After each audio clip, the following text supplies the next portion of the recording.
Hello and welcome to the Redmen TV. I'm Paul Machin. Chris Pajak is alongside me, and we are joined by the United Stand's Mark Goldbridge for this one. Liverpool, Manchester United, the biggest game in English football. Sadly, probably not the biggest game in world football. I've been going back and forth on this, Mark, in the last few days. There's a little part of me that wants Liverpool to be better than Man United when Man United are at the best. But equally, there's another part of me that's lived in the shadow of United being the biggest team in the Premier League era. I can't help but, I will admit it, and I'm sure all Liverpool fans will be the same. I am like a pig in shit at the moment, like watching Man United's demise. It must feel, I know it's been coming over a number of years, but it must still be a pretty unusual situation to be getting used to. Yeah, I think we are factually at the lowest position we've been in. Certainly in my lifetime, which is hard to say because the last time I was on the show, we were right on the cliff actually of Ollie's at the wheel, and yep. I think after that Liverpool game at Old Trafford, we had 3 injuries in the first 45 minutes. And I know Liverpool fans don't want to say this, but I personally think that day was the day where you could have won the league. You let 2 points go, and I was surprised. Not how we went for it in the second half. We basically parked the bus. Everybody got a draw against us that season, says that, to be fair. Yeah. And I think this season will be interesting how Klopp goes for it again, because I personally, we'll talk about in a minute what I think the score will be. But yeah, from a United point of view, it's the lowest we've been at, and it's a horrible situation, and the club is rudderless from top to bottom. And that's the facts. And I think, as I said, I'm quite relaxed. I won't be on Sunday, but I'm quite relaxed because what do you do? I can only keep saying what I'm saying is that this is not a fix with a manager. This is not a fix with selling Paul Pogba. It is top to bottom major work that needs to be done, and it's going to be like this for a few years, where you're going to be a lot higher than us. It's funny, isn't it, Paul? Because we've been in that situation where when you're going into these games, because United kind of have got nothing to lose here. I mean, people are expecting them to lose. And if they lose, then it's fine. They were expected to, but also flipped. And we've been in this situation. We're saying that we can do this. We can do this conversation in the bigger picture as well. But even just in this game, Liverpool got a lot to lose going into this game. Well, exactly. Man United have adopted the role of spoilers, which is what they were effectively in that game. Everton and United both had one goal in mind in the games in the back end of last season, and that was just to spoil the party, was to do anything to put a blockade in the way of Liverpool's title challenge, and both managed to.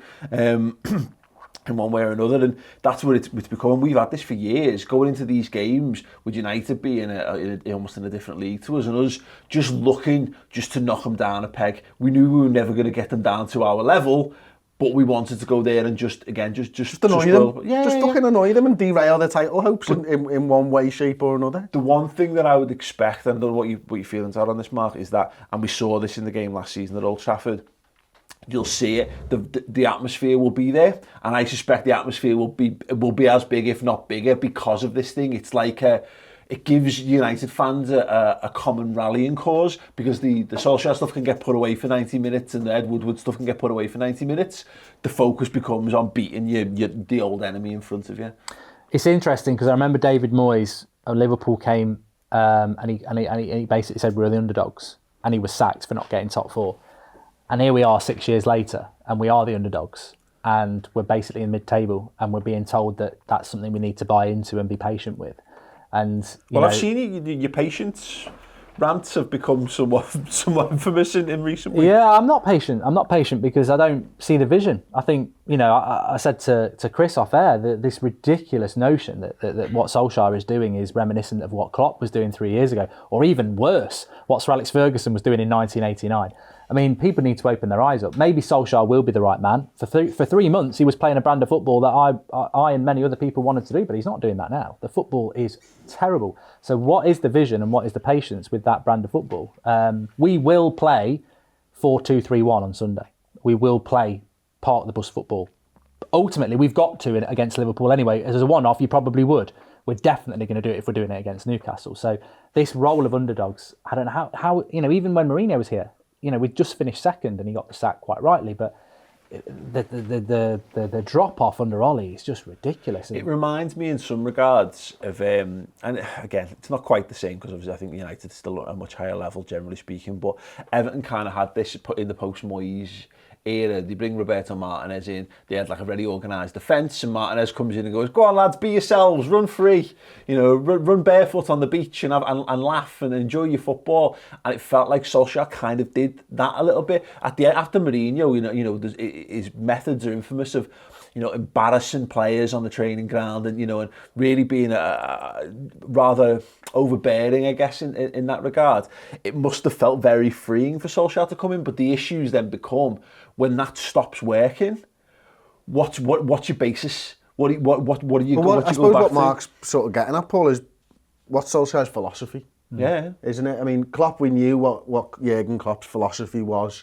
He'd cultivated over 14 years, 7 at Mainz, 7 at Dortmund. And I knew what it was, and he's your manager. Yeah. So. Yeah. But Solskjaer came in, and those first few weeks, he looked like it was going to be counter-attacking football, and it was going to be pace on the wings, and really sort of progressive football in that sense. And since he's got the job, it's kind of been like, every point matters now, and we're going to try and just make sure that we get a few points, and he's kind of forgotten all about that. And again, you were talking off air with me, Mark, and not to put words into your mouth, but do you think he's got a philosophy?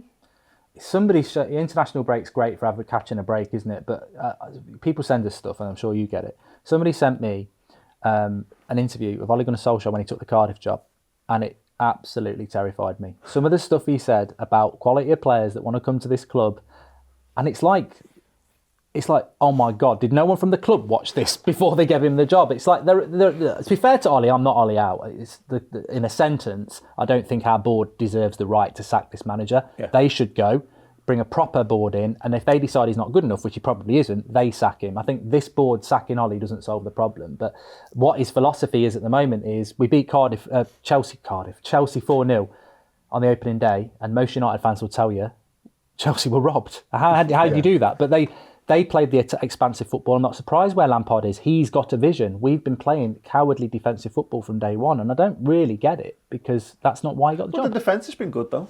Yeah. And I think, Newcastle, to be honest with you, that should have probably been a draw. Yeah. They got the goal, fair play, but we are quite good. I'll say it now. I've been saying for weeks, I don't think Liverpool will beat us. I think it's got 0-0 written all over it, because you've not beat us in the Premier League under Klopp. We're good at parking the bus at Old Trafford against you. Salah doesn't tend to have a good game. Young's pocketed him a couple of times, if that is the term. I can see it being 0-0. I think the pressure's on Liverpool, because I think if you want to win the league, Newcastle have just beat us. Rochdale have played us off the park. You've got to come and beat us. And I think if you do that, I know it's only October, but that statement is almost like, we've beaten United at Old Trafford. It would be a massive, and you still have that big gap. But it's funny because it's almost, you're saying it from two perspectives there. You're basically adopting the we're shit, so if you can't beat us, how shit are you? But at the same token, saying how big a thing it is to win at Old Trafford, and it sits in a weird little pocket universe at the moment. Psychologically, again, we've been there. We've sat in shows with Manchester United with full-time Devils years ago and said the same fucking things to them, because it's like, no, hang on a minute, boys. You're clearly a better side than us, but you've got to come out and prove it, and you've got to go and win the game, and that's right. I think throughout my life, if you win at Anfield, it's like you want it to be in a big year. I remember us beating you at Anfield, and Arsenal had won the league. And bloody hell, we wasted that win at Anfield. We won't get that next year. It's like it's a significant 3 points in your season. Yeah. But from the position you're in and how you're playing, I think if you get those 3 points, I said again off air, we should just keep it all on it. Where do Liverpool drop points? I've said this before. Where do Liverpool drop points? In this league, Liverpool and Man City are so far ahead. Where do Liverpool drop points? And Man City will be looking at that on Sunday going, that's a game we've got to say they're going to drop at least 2. There's a hoodoo there for us. We don't win at Old Trafford, and you reference it. Klopp's record there is not great. We haven't really gone for it in the way even in the Europa League we drew there, didn't we? Yeah, we drew in the Europa League. You did beat us though, didn't you? Didn't Coutinho score just before half time? I think that was 1-1 that game. Oh, was it? Yeah, we went through 3-1. Yeah, we won 1-0 in the first. In the 2-0 we won in the first. I think. But anyway, Yeah, either way, we struggle for wins, and that's why the wins. We remember the wins. Yeah. Everyone remembers Andrea Dosena's lobs, and and Vidic crumbling to dust in front of Fernando Torres, and all those kind of stuff. We remember those moments because they stand out, and that's Goodison Park's like that as well. And that's what. It's weird calling it a derby because it's not a derby, but it is a derby at the same time. It's our biggest game, and it's probably yours. Isn't it? Exactly, and it's the atmosphere and all those things around it. People, because Everton haven't beaten us in a derby for 20 years or whatever, people think that we win more of those games than we do. But we don't win a lot of games at Goodison Park either. We draw a lot of games, and you're dead right. And that's what I think the big challenge in this game is that, Chris, it's. As at the point, and you said it yourself, we've actually got to go there and show something. And coming off the back of the international break, will we have lost a little bit of rhythm? The good thing about it is that I would hope that the level this team's at now, it'll probably relish this kind of task. And because of the way that the game went last time, and a couple of those games have gone at Old Trafford in recent years, I'm hoping there's a point to prove. I think there will be, and I think, listen, just as much as it's going to be a pick-me-up game for Liverpool coming back off the international break, it's a pick-me-up game for Manchester United and their players as well. You know, they'll have been fed up of hearing about them in the media over the last 2 months of how shit they are and all this, and they'll want to go out there and put a dent in Liverpool's title chances. I think the big thing for me, and it's something Mark referenced earlier on, is that, you know, the way in which we played a few of the games at the back end of last season, the way in which Klopp probably didn't go for the throat, didn't go for the 3 points in games. I agreed with him at the time, by the way. Points at Old Trafford's a good point, isn't Exactly. it? And I think he did that in February. I think he did go at points. You don't lose a league title with a draw in February. Exactly, and that's the point, is that he was looking at it going, get a point here, City going to drop points.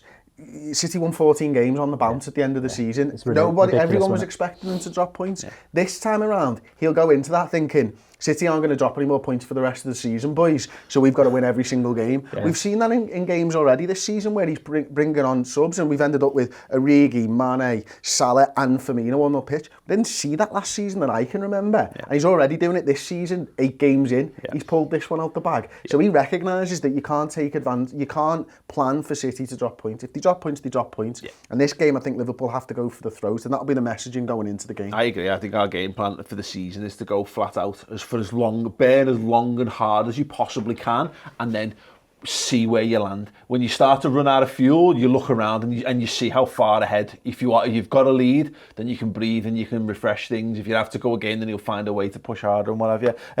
Mark, I'll come to you about a little bit more about United. I'm going to line up in a second, but Mr. Goldbridge was good enough to join us on the Around the League show on the redmentv.com. Here's a little clip from that.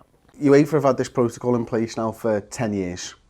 I wasn't really aware of it until yesterday, if I'm honest. It's never really been spoken about before. We've obviously seen teams, in fact, England were playing in a stadium that was half shut last night because of racist chants and all that type of stuff. It clearly never happened in the last game, otherwise this would have been very much at the forefront of our thoughts. Now, it probably does need a big country to spark this, but ultimately, where do you sit on it? Do you think UEFA are doing the right thing, or do you think the game should have been called off? I agree with Mark. I put a tweet out last night saying, you know, UEFA aren't taking this in control anymore, and how far does it have to go? How many racist chants you have to have before you can walk off a pitch? You know, in 2019, if you have to put a tannoy on to say, can you stop being racist? To me, that is ridiculous. You know, and the players, I don't think the players have the power, because I think, you know, I said it, I put a tweet out last night saying they should walk off, and everyone goes, oh, then the racists win, and then, you know, I think England might lose the game on that point. They shouldn't be put in a position where points are more valuable than racism. Just go, I've had enough. I said no one goes to work to be abused for anything. So don't go to work and have monkey chants and then go, oh, we'll start the game for 5 minutes, we'll wait for them to calm down. That's already too far for me. I'll just go, no, I'm not doing it. And if we get fined 3 points or whatever it is, just go, well, UEFA aren't doing anything about it. Yeah, you can get that full show on the redmentv.com. Sign up, it's completely free for the first month. Get that and a whole host of other amazing content, including the stats and tactics shows, more or less every week from Mr. Chris Pajak. We do the midweek final word show, instant match reaction after every match as well, and other amazing stuff. Mark, what are United going to do with this? How are the injuries lining up? Because look, I've not forensically watched United at all this season. I've gently guffawed at the end of the weekend looking at the results. But Mason Greenwood's been getting close to the team, hasn't he? Mainly because of injuries and sales of Lukaku and loans as well. Yeah. So where are you standing? How close is he to? Will he be involved in this game? I think as fans, we fantasise a bit, don't we? We live off our heart and not our heads. And I think our team's so bad that you want Greenwood and Gomez and Chong to be given game time. And I don't think they're quite ready yet for various reasons. I don't think they're ready. And also, most importantly, I don't think it's fair because I remember the class of 92 and they didn't just start that game before Hansen said you don't win anything with kids. Yeah. They'd been bled in over 3 years. With world-class players around and they had Roy Keane, Cantona, Schmeichel, Bruce as leaders. Yeah. This team hasn't got a leader. So even if they were that good, to chuck them into what is a mess at the moment is very, very difficult. We had this, I remember the great story about Robbie Fowler not being given a chance under Graham Souness, and there was calls from the stands, people shouting from the main stand to Graham Souness, get the kid on, he's better than this shower shite, and Souness basically shouted back, I don't want this shower shite ruining the kid, effectively, you know, and that's kind of, I guess, kind of what you're driving at. It is a fair point, but I mean, in relation to how we'll line up, I mean, look, Rashford scored for England, and people are like, yes, get him on the left wing. And I actually tweeted, this is the brilliance of flip-flop of football. Dan James is our best left winger, but we're now going to put Marcus Rashford there because he scored a goal against Bulgaria. He's out of form. You've got Martial and Pogba and maybe Luke Shaw back, all first teamers. What's going on with Martial? Because I think he's fantastic, but he just never seems to have, truly hit the heights. Amazing season this year. Unfortunately, he's only played 3 games. He, for me, came into this season, and that's where Ole Gunnar Solskjaer, I'll give him a pat on the back and say, you can see the work he's done. A lot of people think Martial's lazy. I think he's a fantastic player, but what he did for 3 games, his movement off the ball as a number 9, his hold-up play, things people wouldn't think he could do, was superb, and then he got injured. Rashford, you put him in the penalty box, he doesn't know what to do. You've got Ole Gunnar Solskjaer, one of the best penalty box strikers in the world. Yep. That's just a football intelligence issue, I think, with Rashford. But Martial has been injured, and there's a question about his injury proneness. So people are, Martial, Old Trafford, scored his debut goal, he's going to hurt them.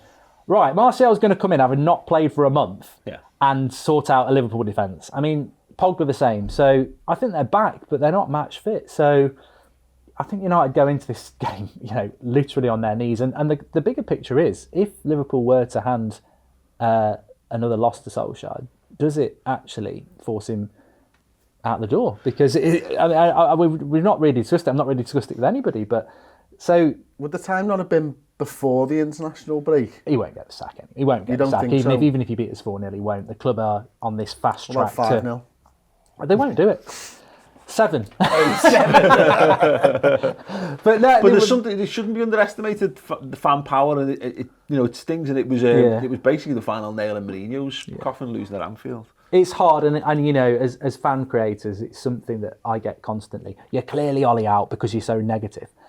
I'm constructive about what he's doing wrong. It's a mess, but it's a very big thing to say Ole Gunnar Solskjaer, especially when you're on a fan channel, because it's fans do watch it.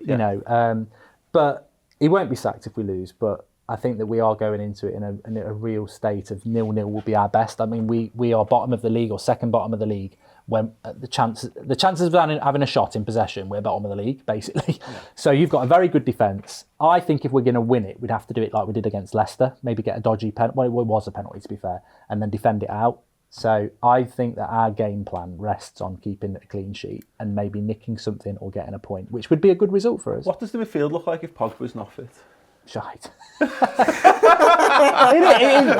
we all said it at the start of the season. The midfield is, to talk about that game last year, if you look at what happened when Ollie came in and all the games he won, one of the common denominators was Herrera. Yeah. It started going wrong when Herrera wasn't on the pitch, and he went off injured against you. That's where it started. And we never replaced him. So you basically you've got Matic, who's terrible. You've got McTominay, who's got potential. You've got Fred, who's looking like a flop. I'd forgotten he even played for you until... So you're constructing a midfield out of that. It's a very bad midfield, and it gets dominated by every team. And you've got a very, very... I wouldn't say you've got a star player midfield, but you've got a very good midfield who work very well together and work. So the midfield is where most games are won and lost, and I think that's something Liverpool will look to exploit. What about the lads on the wings? I mean, if you're playing 4-2-3-1, Daniel James be left-hand side, who'll be right-hand side? Well, again, this is a major issue. I mean, Pereira's been playing there, and he's not a winger. And how will they? And you've got Robertson on the left. How will back. They track with Robertson and Trent? I don't think they will. I think Dan James he looks like he could be a decent player, and he does graft hard. So I think he will go with the runner. But Pereira, he's not even a winger. But the choice is Pereira, Mata or Lingard, who are just dreadfully out of form. So it's got to, it's horrible to say it, but it's got to be, and it makes me sick, it's got to be a backs to the wall job against Liverpool, because you cannot open up the game. They will absolutely annihilate us. We've got to get everybody behind the ball. Be interesting to see, certainly. Go on, if you had to give us a score prediction. I'm going to go 0-0. I think that football often isn't about an individual result. It is a bigger picture, and I just feel that this will not be a loss for Solskjaer. I feel that we will get a little bit of a bounce from this. I feel it's going the same way as Mourinho, where he was looking at the sack this time last year, and he rumbled on till December, and I think Ollie will definitely make Christmas. So I can see a draw. Although I agree with everybody who says Liverpool are going to win, because obviously they're the favourites. Yeah, absolutely. Very interesting stuff then. Make sure you go and subscribe to the United Stand channel. You already do, I'm certain of it. But yeah, please do go over. And as I say, go and check out the Around the League show with Mark and Chris and Ross over on the redmentv.com, discussing all the things in and around world football at the moment. More on Man United, some stuff on obviously the fallout from the England-Bulgaria game as well. Free for the first month other than that, yeah. And we will see you all very, very soon. The build-up shows to come later this week as well. And we'll be over on the United Stand channel if you want to check out more of that. So yeah, see you all soon.